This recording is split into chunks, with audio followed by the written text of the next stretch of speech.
Let's talk about robocalls. I don't think you've talked about that today. You know, your testimony mentioned the work that you're and the FCC are doing to protect the integrity of the robocall mitigation database, Chairman. And at nearly every telephone town hall that I do, and including one last week, the folks always bring up robocalls. They feel overwhelmed by them. They feel that they perpetrate real harm. They give examples.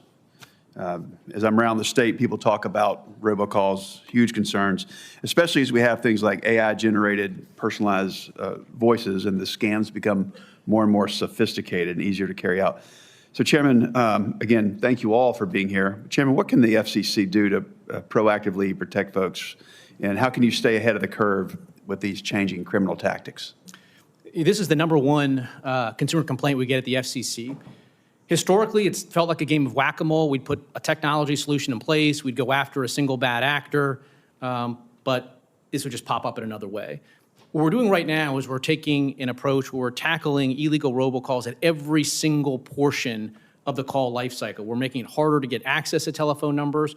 We're making it more difficult for foreign robocalls to enter the U.S. We're looking at potential loopholes, including ones for non-IP networks. And one issue we've recently teed up is taking a look at any robocall, legal or otherwise, that originates from a call center overseas. And right now, when that comes to your phone, it can show up with a U.S. area code to fool you into thinking the call center or the call is here in America.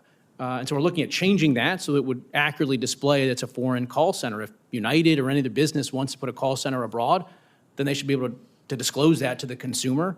And if this helps with onshoring, then that might be a good thing as well. But we're taking a real new approach, including kicking out over 1,200 providers from our robocall mitigation database, which effectively cuts them off from the systems. We're trying to really tackle this at every portion of the call. Thank you.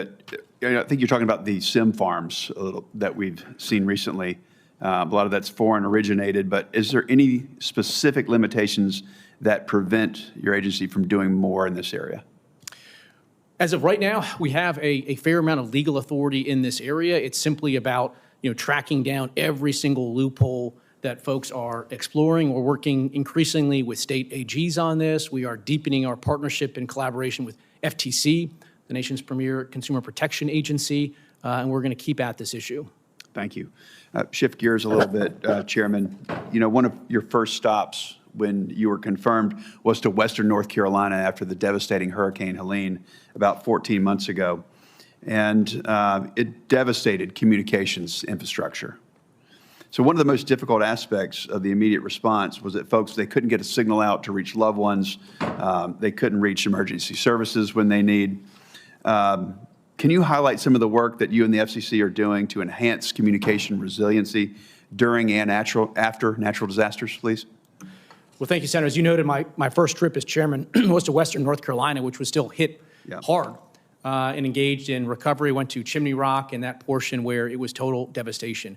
We're doing a couple things. One, we put into place before a new mechanism where carriers can more easily roam on each other's networks. So if one provider does have service, more people can connect that way.